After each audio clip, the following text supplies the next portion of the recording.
नीति गुरुकुल का पहला दिन। गुरुकुल का प्रांगण हरे भरे वृक्षों से घिरा हुआ था।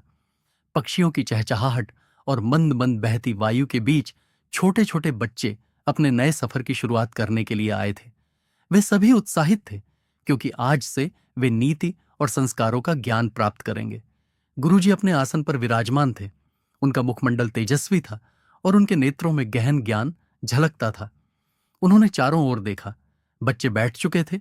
कुछ माता पिता भी अपने बच्चों को छोड़ने आए थे, लेकिन वे जाने के बजाय द्वार के पास ठहर गए। वे भी देखना चाहते थे कि उनके बच्चे क्या सीखने वाले हैं। गुरुजी ने मुस्कुराते हुए कहा, बच्चों, आज से तुम सब नीति गुरुकुल के शिष्य बन गए हो। यहां मैं तुम्हें वे शिक्षाएं दूंगा जो तुम्हें एक अच्छा इंसान बनाएंगी। ज्ञान केवल पुस्तकों से नहीं आता, बल्कि उसे समझकर अपने जीवन में उतार कर ही सच्चा ज्ञान प्राप्त होता है। फिर वे थोड़ा रुके और बोले, क्या तुम सब तैयार हो पहली कहानी सुनने के लिए? बच्चों ने उत्साह से उत्तर दिया, हाँ गुरुजी। माता पिता भी द्वार के पास खड़े होकर ध्यान से सुनने लगे। गुरुजी ने एक गहरी सांस ली और बोले, तो सुनो, आज की कहानी सत्य की महिमा पर आधारित है। सत्य की विजय बहुत समय पहले की बात है। एक विशाल और समृद्ध राज्य था, जहां एक धर्मपरायण राजा शासन करता था। वह न्यायप्रिय और प्रजा के हित में सोचने वाला था, परंतु उसके राज्य में एक बड़ी समस्या थी। अधिकारियों में भ्रष्टाचार बढ़ता जा रहा था और लोग सत्य बोलने से डरते थे। राजा इस समस्या का समाधान खोजना चाहता था, इसलिए उसने अपने महामंत्री के साथ मिलकर एक योजना बनाई। उन्होंने घोषणा करवाई कि राज्य में एक बहुत बड़ा पुरस्कार दिया जाएगा, परंतु वह उसी व्यक्ति को मिलेगा जो सबसे सच्चा और ईमानदार होगा। यह सुनकर लोग उत्साहित हो गए। हर कोई सोचने लगा कि वह कैसे इस पुरस्कार को जीत सकता है। राज्य में एक युवक था जिसका नाम आर्यन था। वह सीधा साधा और सत्यनिष्ठ था।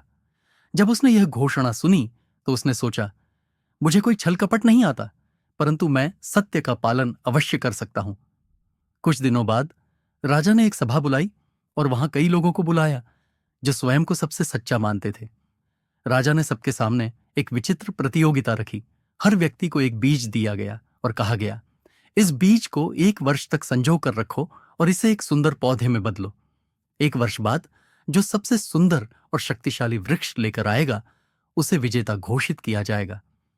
सभी लोग बीज लेकर चले गए और अपने अपने घरों में उसे बो दिया। आर्यन भी अपने बीज को एक सुंदर गमले में लगाकर पानी देने लगा, परंतु कई महीनों के बाद भी उसमें कोई अंकुर नहीं निकला। उसने हर संभव प्रयास किया, लेकिन बीज नहीं फूटा। दूसरी ओर अन्य लोग सुंदर और हरे भरे पौधे उगाने लगे। कुछ लोगों के तो बड़े बड़े वृक्ष भी हो गए। आर्यन चिंतित था, परंतु उसने सोचा, मैं झूठ नहीं बोल सकता। मेरा बीज नहीं फूटा तो मैं वैसे ही राजा के पास जाऊंगा।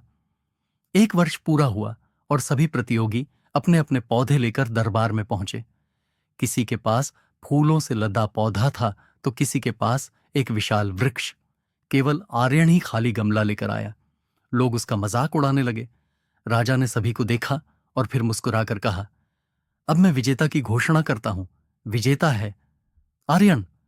सभी लोग हैरान रह गए। किसी ने पूछा, परंतु महाराज, इसका तो पौधा ही नहीं उगा। राजा ने गंभीर स्वर में कहा, क्योंकि जो बीज मैंने दिया था वह उबला हुआ था। उसमें से कोई पौधा निकल ही नहीं सकता था। जो लोग सुंदर पौधे लेकर आए हैं, उन्होंने झूठ बोला और किसी अन्य बीज को उगाया।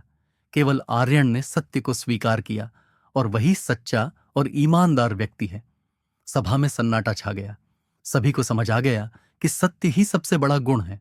जो व्यक्ति झूठ बोलता है वह चाहे थोड़े समय के लिए सफल हो जाए, लेकिन अंततः सत्य की ही विजय होती है। गुरुजी का उपदेश। गुरुजी ने कहानी समाप्त की और सभी बच्चों की ओर देखा। फिर उन्होंने पूछा, तो बच्चों, इस कहानी से हमने क्या सीखा? एक बच्चे ने कहा, हमें हमेशा सत्य बोलना चाहिए। दूसरे ने कहा, झूठ बोलने से अंत में नुकसान ही होता है। तीसरा बच्चा बोला, ईमानदारी से जीने वाला व्यक्ति ही सच्चा सम्मान प्राप्त करता है। गुरुजी मुस्कुराए और बोले, बिल्कुल सही। सत्य ही जीवन की सबसे बड़ी शक्ति है। जो भी सच्चाई को अपनाएगा वही सच्चा और महान व्यक्ति बनेगा। दरवाजे के पास खड़े माता पिता भी इस कहानी से प्रभावित हो चुके थे। उन्होंने सोचा, हम अपने बच्चों को सही संस्कार देने आए थे, लेकिन हमें भी यहां से सीख मिली। हमें भी अब से रोज यहां आकर एक कहानी सुननी चाहिए। गुरुजी ने अंत में कहा, मैं हर दिन तुम्हें एक नई नीति कथा सुनाऊंगा। इन कहानियों को अपने जीवन में उतारो ताकि तुम और तुम्हारे माता पिता सभी अच्छे और सच्चे इंसान बन सको। सभी बच्चों ने खुशी से उत्तर दिया, जी गुरुजी। अगर आपको ये कहानी अच्छी लगी और आप और नैतिक कहानियां सुनना चाहते हैं तो चैनल गुरुकुल नीति कथा को लाइक करें, सब्सक्राइब करें और घंटी का बटन दबाएं ताकि आप कोई भी नई कहानी मिस ना करें।